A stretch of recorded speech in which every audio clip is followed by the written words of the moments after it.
O capítulo 2 é um capítulo que fala, que mexe conosco. Porque ele trata de um assunto em que a gente experimenta isso todos os dias, nas nossas relações com as pessoas.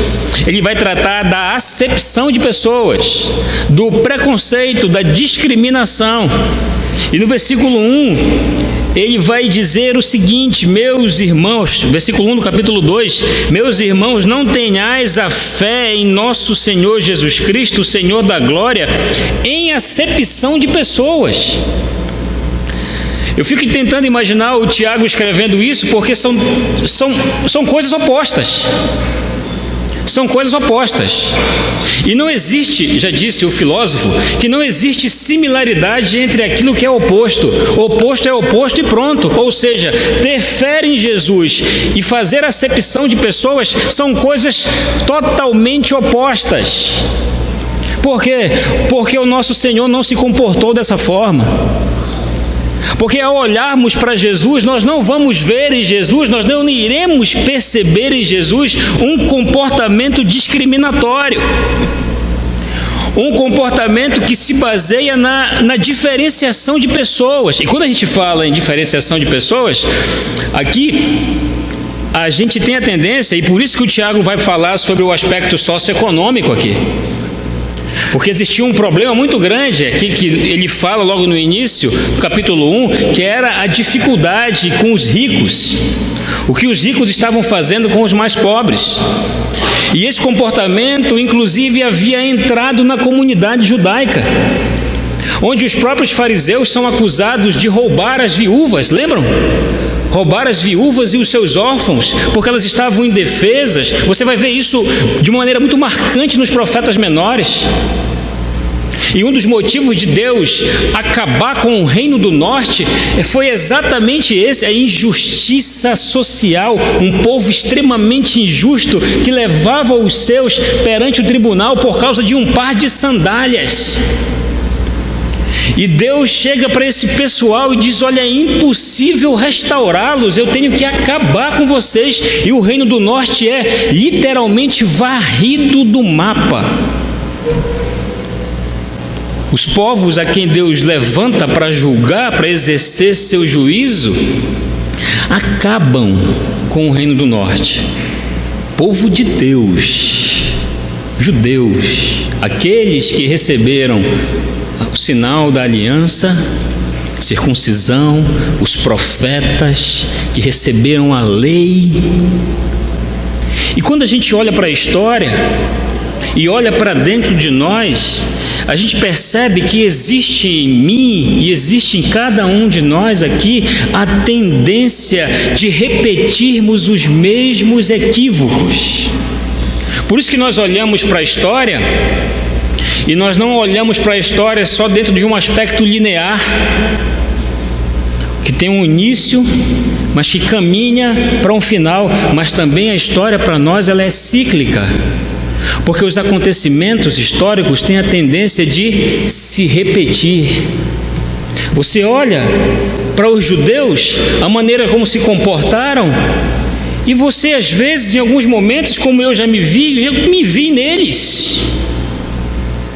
Em alguns momentos da minha vida cristã, me vi na mesma situação, cometendo os mesmos erros, as mesmas falhas de um povo que teve experiências incríveis com Deus, mas se pegaram vivendo de uma maneira distante daquilo que criam.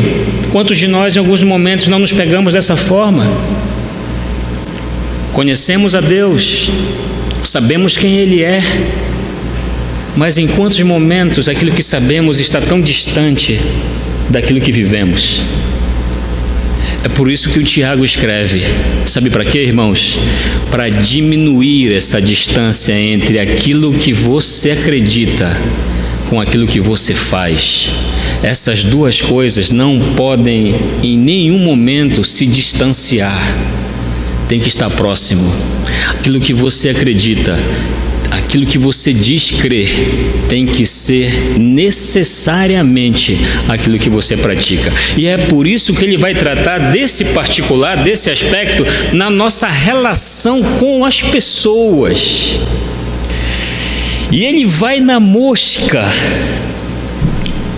Por que ele vai na mosca? Porque é exatamente na nossa relação com as pessoas que existe uma das nossas maiores dificuldades. E quando eu falo em relação com as pessoas, inclua-se,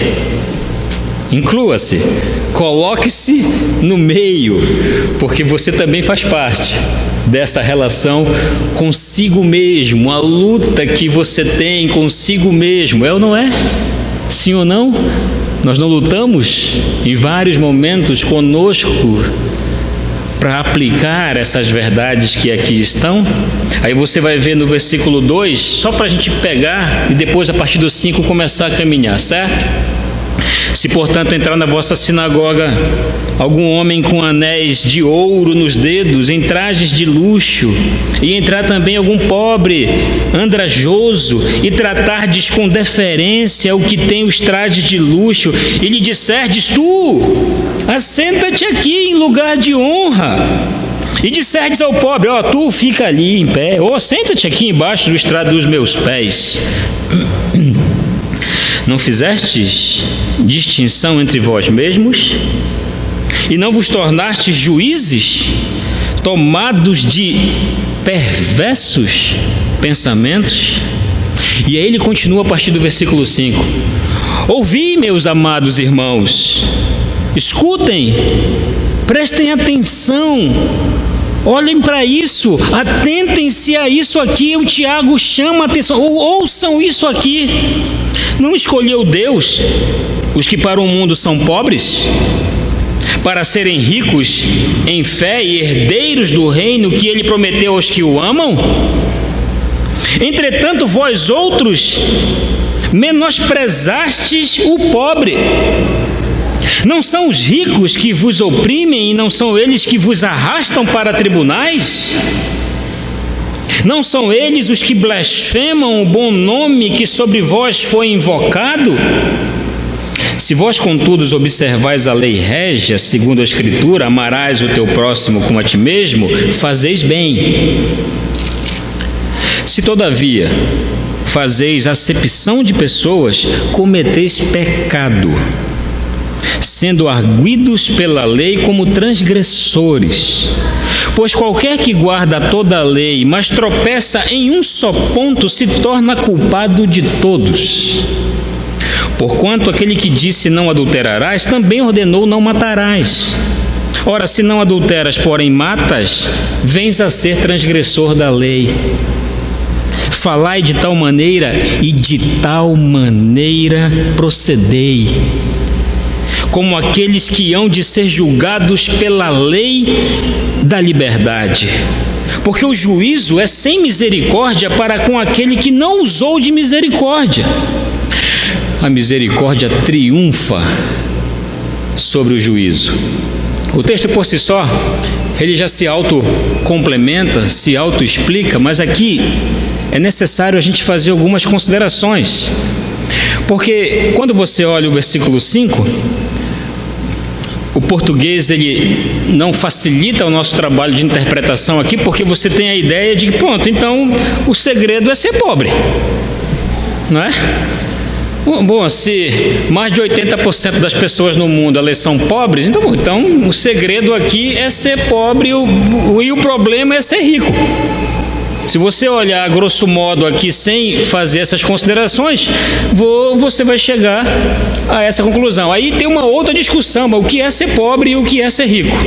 O que é ser considerado rico e o que é ser considerado pobre? Bom, essa discussão não é necessária, por quê? Porque não é isso que o Senhor Jesus está dizendo através do Tiago.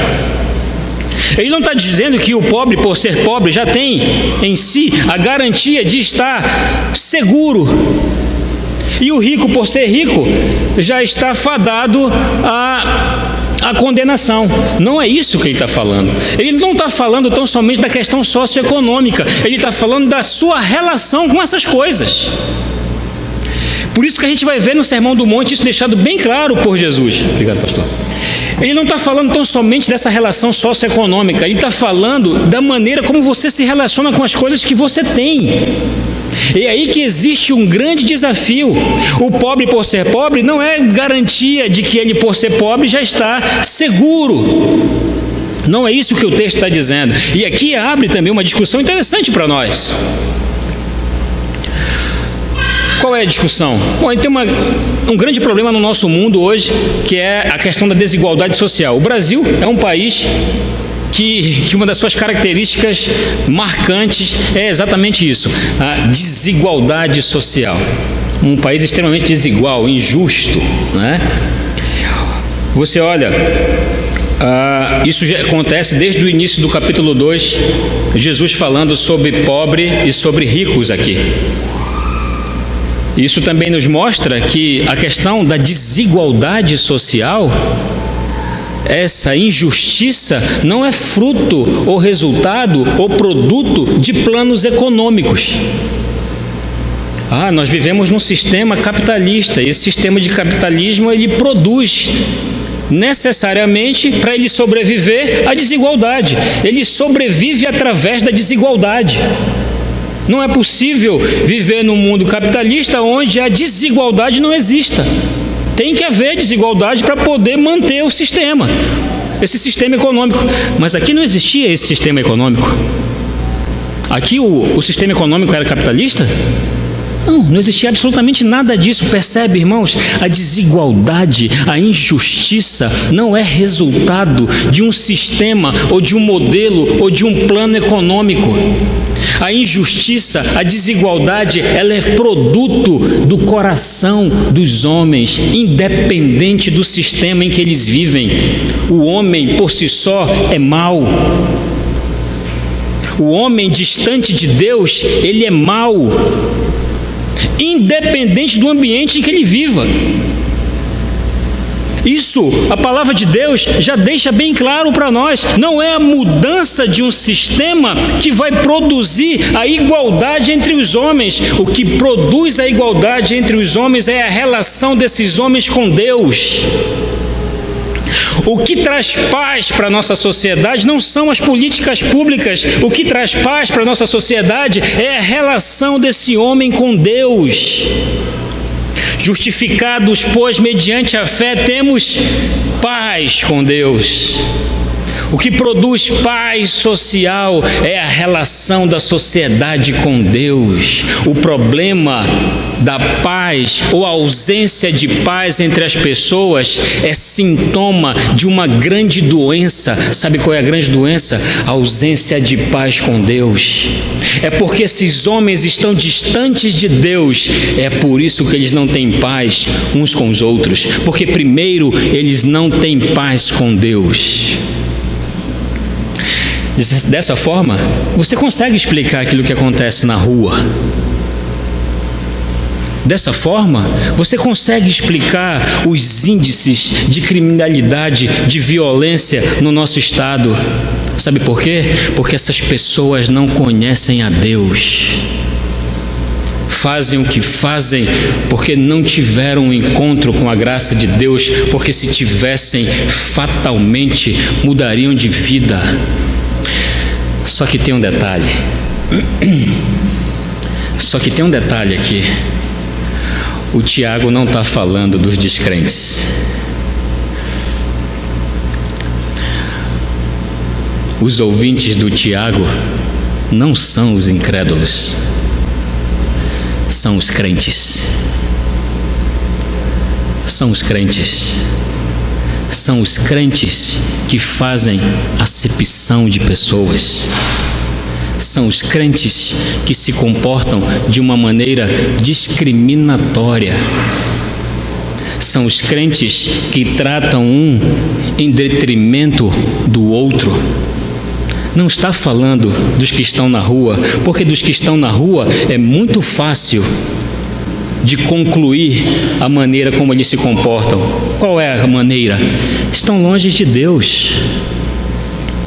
Exigir comportamento cristão de incrédulo é tolice. Nós não podemos exigir comportamento cristão daqueles que não conhecem a palavra de Deus, daqueles que não foram alcançados pela verdade. O comportamento cristão é exigido de quem? Daquele que nasceu de novo, daquele que confessa Jesus com seus lábios, daquele que diz que acredita na palavra de Deus, daquele que tem uma relação com as Escrituras. Desse sim é exigido que ele se comporte dessa forma, e é por isso que ele vai dizer. É por isso que a questão não é ser pobre, não é ser rico, a questão é como você se relaciona com esses princípios. E aí ele deixa claro, no versículo 6, exatamente isso. Entretanto, essa palavra, né? Entretanto, vocês menosprezastes o pobre. Isso parece muito com aquilo que acontece na igreja de Corinto. Pastor Elionias, obreiro Elionias, irmão Elionias, tio Ed, fez menção desse texto aqui na sua fala, não é? Igreja de Corinto, infelizmente um exemplo negativo disso que nós estamos falando aqui. Como que era a Santa Ceia na igreja de Corinto? Lembram? Primeiro que a Santa Ceia não era tão somente a distribuição de 2 elementos, um pedacinho de pão e um cálice de suco. Santa Ceia eram refeições,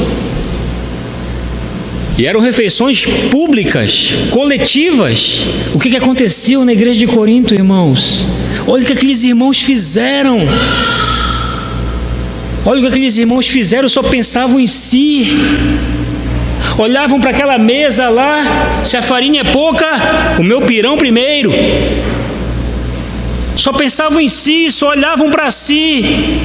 E aqueles que chegavam depois, comiam as migalhas. Comiam as migalhas, o que sobrava. E os ricos, os nobres, os que estavam naquele status social maior, mais elevado, comiam primeiro.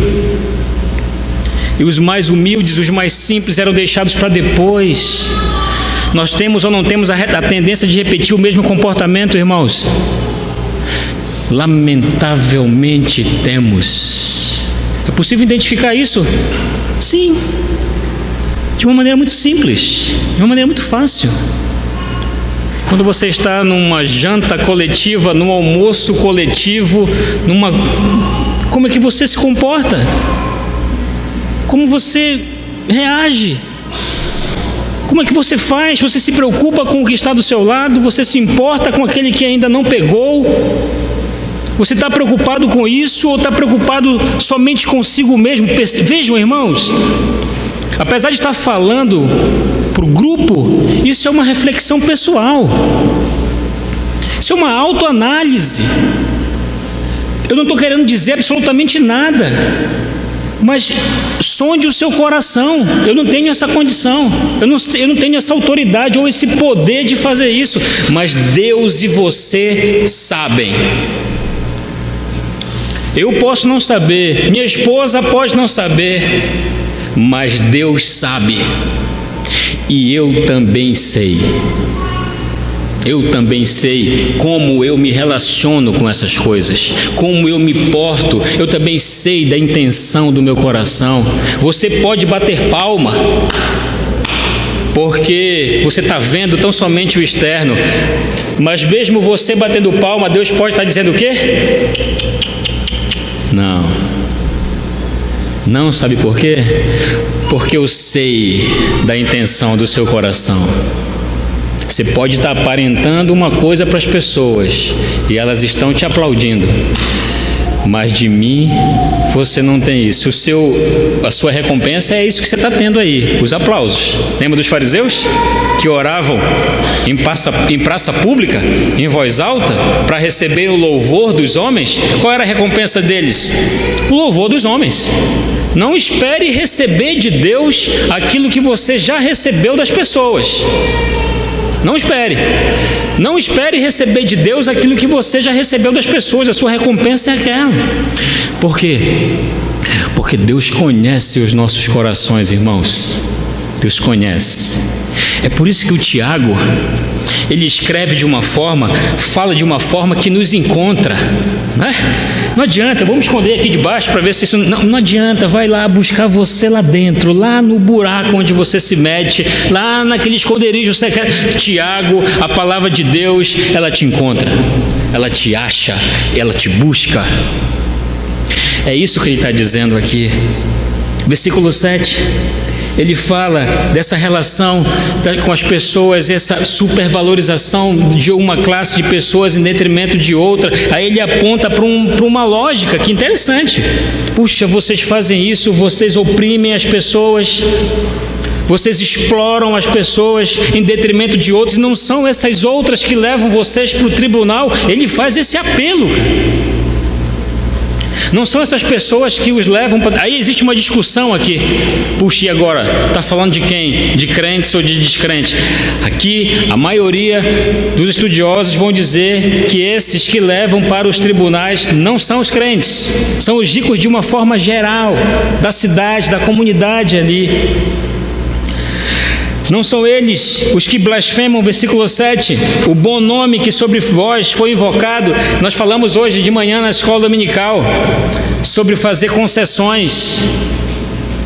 Quando você se relaciona com as pessoas tão somente procurando uma vantagem para se beneficiar, você tem que fazer concessões.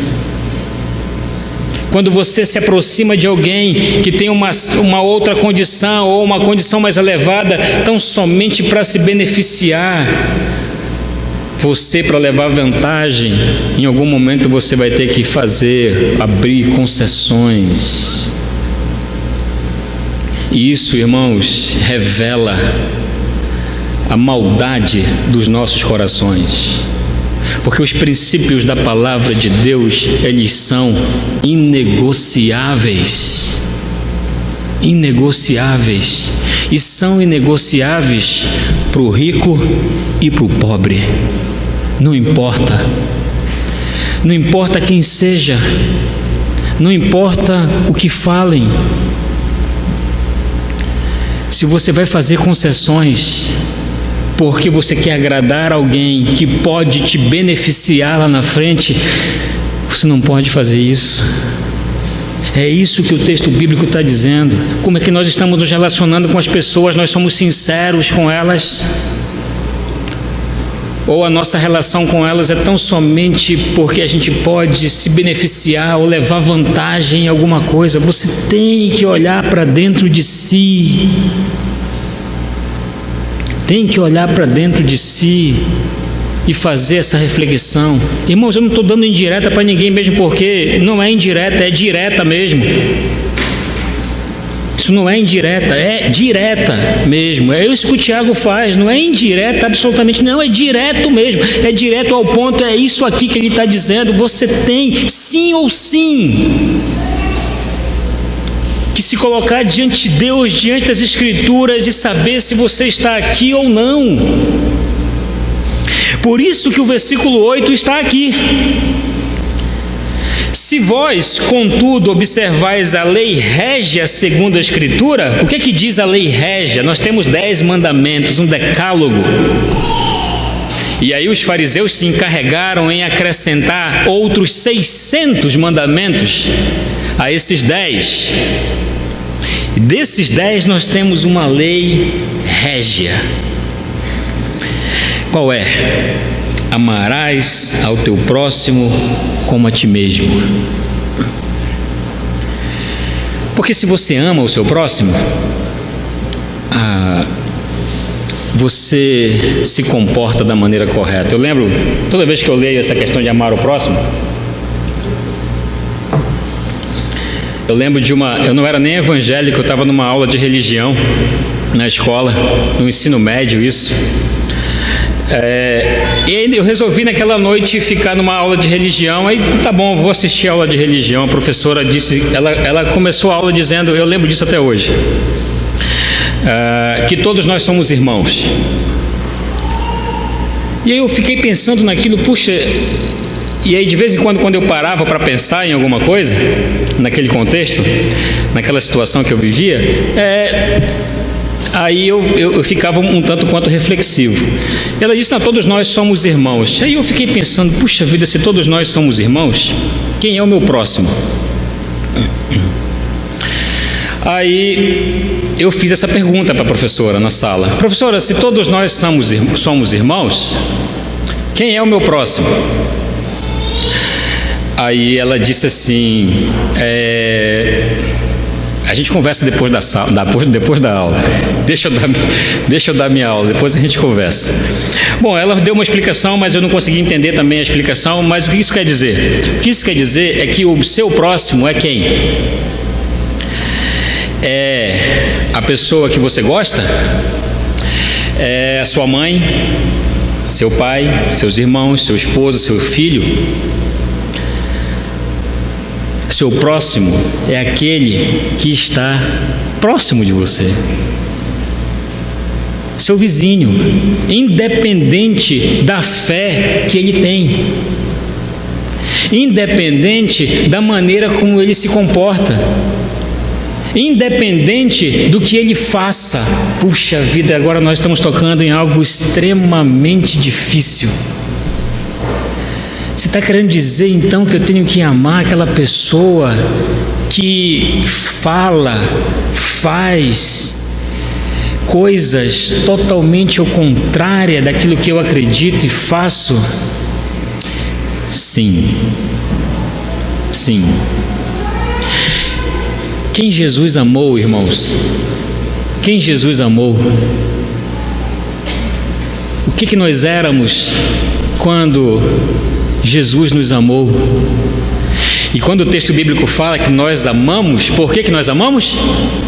Porque Ele nos amou primeiro, como nós éramos. Quando a graça de Deus nos alcançou, você sempre vai ter que partir desse ponto. Você vai sempre ter que olhar para Jesus e encontrar em Jesus essas respostas. E sabe que é onde nós mais temos dificuldade? É porque em Jesus nós encontramos a resposta. Porque em Jesus, ao olharmos para o comportamento de Jesus, nós conseguimos perceber que Jesus fez exatamente isso.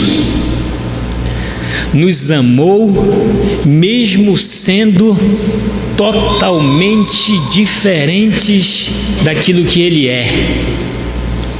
A sua graça nos alcançou, mesmo não encontrando, achando absolutamente nada em nós que o atraísse. E é exatamente isso que o texto bíblico está dizendo, que nós devemos amar as pessoas. E como é que se ama as pessoas, pastor? Como é que nós podemos definir, então, essa questão do amor? Amar as pessoas dessa maneira como o Senhor está falando? A resposta a gente encontra onde? Em Jesus. O que é que Ele fez ao nos amar? O que é que Deus fez como prova que nos ama? Deu o seu Filho. Então amar é dar. Amar nada mais é do que dar. Dar o quê? A si mesmo. A si mesmo. Isso é possível, irmãos? Isso é utopia? Isso é sonho? Isso é algo, poxa, pastor, isso aí é tão bonito, né, falando, mas isso é meio tanto quanto utópico, né? A gente vive numa sociedade cada vez mais caracterizada pelo individualismo, né? Pela ganância. Então, a ganância é um assunto que está na moda aí, né? Agora, puxa vida, tanta maldade acontecendo, atrocidades no nosso país. É exatamente como fruto da ganância, produto de ganância. Sociedade extremamente individualista, que só pensa em si. Como é possível dar se eu só penso em mim? Como é possível me dar se eu só estou preocupado no primeiro momento comigo? Por isso que essas verdades, elas nos encontram. Olhar para elas, você precisa se encontrar aqui, você precisa se achar, saber onde está, amar o nosso próximo como a nós mesmos, como a mim mesmo, como você demonstra cuidado e zelo por você, preocupação e zelo por você mesmo. Aí o versículo 9, ele vai usar aqui uma conjunção condicional aqui no início, se todavia fazeis acepção de pessoas. O Tiago não faz rodeio nenhum, né, irmãos? Olha o Tiago, como o Tiago é interessante. Se vocês fazem acepção de pessoas, já não tem outra coisa a dizer, vocês pecam. Nós pecamos, é simples. Está tratando um em detrimento de outro. Qual é o nome disso, pastor? Pecado? Pecado? Pecado é toda transgressão da lei. Isso aqui é uma transgressão, então é pecado. Você olhar para uns de maneira diferente de outros, isso é pecado. Puxa, pastor, mas isso é tão difícil. Eu olho para mim, é algo impossível. Exatamente, você está certíssimo. Se você chega a essa conclusão e olha para dentro de você mesmo, eu não consigo. Não, você realmente não consegue. Não tem a ver com a sua capacidade, tem a ver com intervenção divina, irmãos. Tem a ver com a ação de Deus, tem a ver com relacionamento com Deus. Quanto mais próximo de Deus, mais você ama as pessoas. Quanto mais distante de Deus, menos você ama as pessoas. A equação é simples. Ora, a ausência de amor na igreja, irmãos, sabe o que é isso? É simples. Qual é a causa da ausência de amor da igreja? Distância dessa igreja de Deus. Distantes de Deus, próximos, mas ao mesmo tempo distantes de Deus. Então a nossa relação com Deus é que vai determinar a maneira como nós amamos as pessoas. Você está próximo de Deus, você se relaciona com Deus de maneira próxima. Isso explica muita coisa. Se nós fazemos acepção de pessoas, nós pecamos, sendo arguidos pela lei como transgressores, como se já não fosse suficiente ele dizer para nós que nós pecamos quando nós fazemos acepção de pessoas. Se resta alguma dúvida, ele faz questão de esclarecer aqui na parte final do versículo. Se alguém não entendeu, apesar de ser tão direto, se alguém ficou aí no talvez, eu vou aclarar. Vocês são arguidos pela lei como transgressores. Mas por que, Tiago? Por quê? Ora, se eu faço tudo certo, os outros itens, eu faço aqui um checklist daquilo que a religião exige de mim e eu consigo listar todos, cara. Só por causa disso eu vou ser punido? Eu estou numa qualidade de ser julgado? Eu me lembro da arbitragem. E a arbitragem é muito engraçado, porque você está ali, o futsal tem 16 regras que o atleta, para ele terminar o jogo, ele tem que observar as 16 regras. Eu não sei o que passa na cabeça do atleta, de que se ele comete uma falta punível, ou que seja punido por um cartão vermelho aos 10 segundos de jogo, ele não pode receber. Poxa, professor, mas foi a primeira falta. Sim, filho, a primeira falta, mas a falta que você fez é para cartão vermelho, você está fora do jogo. Nesse jogo aqui, você não entra mais. No próximo, talvez. Se você continuar falando, nem no próximo, porque eu vou relatar aqui, vou fazer um relatório. Não, mas foi 10 segundos de jogo. Mas não interessa, amigo, 10 segundos você está no jogo, você precisa observar o que está aqui. Mas por causa de uma, se você quebra uma, você se torna culpado de todas. É exatamente por isso, irmãos, que não é com a força do seu braço. Porque com a força do seu braço, você não consegue cumprir nenhuma. Você precisa de Deus. Você precisa se aproximar de Deus. Caso contrário, você não consegue dar um passo sequer nessa direção. Um passo sequer nessa direção. É por isso que nós dependemos de Deus. Nós não confiamos em cavalos, nós confiamos no Senhor. Inclusive para levar as nossas vidas a bom termo. E aqui não depende, irmãos, do seu tempo de convertido, do valor que você coloca nessa caixa, não depende da sua frequência tão somente a esse espaço. Não quero dizer com isso que não seja importante você vir, é claro que é importante você vir. O que depende, irmãos, o que depende é a sua relação com Deus. É sobre essa relação com Deus que você vai prestar contas. Você vai. O problema é que a gente vive uma vida como se nós não fôssemos prestar contas daquilo que fazemos. O problema é que a gente vive uma vida como se aquilo que nós fazemos aqui não refletisse na eternidade. Não pense isso, não se engane ao achar que aquilo que você faz ou deixa de fazer não refletirá na sua relação com Deus. Faz, reflete, vai ecoar na eternidade. É isso que o Tiago está descortinando para nós aqui. Pois qualquer que guarda toda a lei, mas tropeça em um só ponto, se torna culpado de todos. Isso é seríssimo, irmãos, é seríssimo.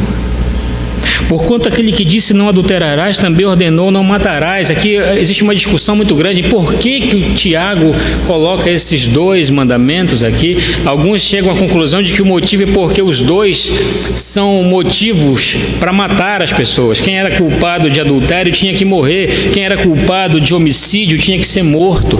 Alguns vão dizer que ele usa exatamente isso por causa desses fatores. Ora, se não adulteras, porém matas, vens a ser transgressor da lei. Olha o versículo 12. Falai de tal maneira e de tal maneira procedei. Aqui o Tiago nos encurrala mais uma vez, né? E aí eu volto a repetir o que já disse em algumas situações para os irmãos. Não é tão somente uma questão de discurso, irmãos. O discurso é fácil de se reproduzir. É uma questão de vida e não somente de discurso. Falai de tal maneira e de tal maneira procedei. Se é isso que você fala, se é isso que você diz crer, viva de acordo com aquilo que você diz. Não é para mim que você tem que prestar contas. Não é para mim. É para Deus. É para Deus, irmãos. Nós iremos comparecer diante de Deus. Vá para o seu trabalho amanhã, para a sua escola, para a universidade, para o que for. Desenvolva as suas atividades em casa amanhã com essa perspectiva de que um dia você vai estar diante de Deus e você vai, sim ou sim, prestar contas. Você não pode esquecer disso com facilidade. Não pode, não se engane ao achar que as coisas que você faz aqui não refletirá na eternidade. Falai de tal maneira e de tal maneira procedei. Porque o discurso deve ser acompanhado com a prática, senão é só discurso. É só discurso vazio, destituído de vida. Não é isso que o Tiago quer produzir nos seus leitores. Falem de tal maneira, vivam de tal maneira, como aqueles que hão de ser julgados. pela lei da liberdade, porque o juízo, vejam só a seriedade com a qual nós devemos tratar isso, o juízo é sem misericórdia para com aquele que não usou de misericórdia. Vejam a seriedade que é isso, vejam a gravidade com a qual Tiago trata essa questão. Nós iremos, irmãos, estar um dia diante de Deus, não é diante do seu patrão que você vai prestar contas, é diante de Deus. E quem é o seu patrão quando colocado diante de Deus? Não é diante do seu professor que você vai prestar contas, você vai prestar contas diante de Deus. Não é diante dos seus pais, é diante de Deus. Tem que existir em mim e você temor. Temor. E aí eu encerro trazendo à memória nossos queridos irmãos da igreja primitiva, saudosos irmãos da igreja primitiva, no livro de Atos, capítulo 2, versículos 42 em diante, quando Lucas narra para nós com detalhes a vida como esses irmãos viviam, perseveravam na doutrina dos apóstolos, no partir do pão e nas orações. E algo que eu quero enfatizar, o que acontece, o que ele diz no versículo seguinte: e em cada alma havia temor. E por causa desse temor, muitos prodígios e sinais eram feitos por intermédio dos apóstolos. Partiam pão de casa em casa, tomavam as suas refeições com alegria e singeleza, simplicidade de coração. Enquanto isso, acrescentava-lhes o Senhor dia a dia os que iam sendo salvos. Tem que existir temor, irmãos. Nós nos relacionamos com as pessoas baseados na nossa relação com Deus, não porque tememos as pessoas, porque primeiro nós tememos ao Senhor, porque um dia nós estaremos diante dele e nesse dia nós iremos prestar as nossas devidas contas. Curva a sua cabeça.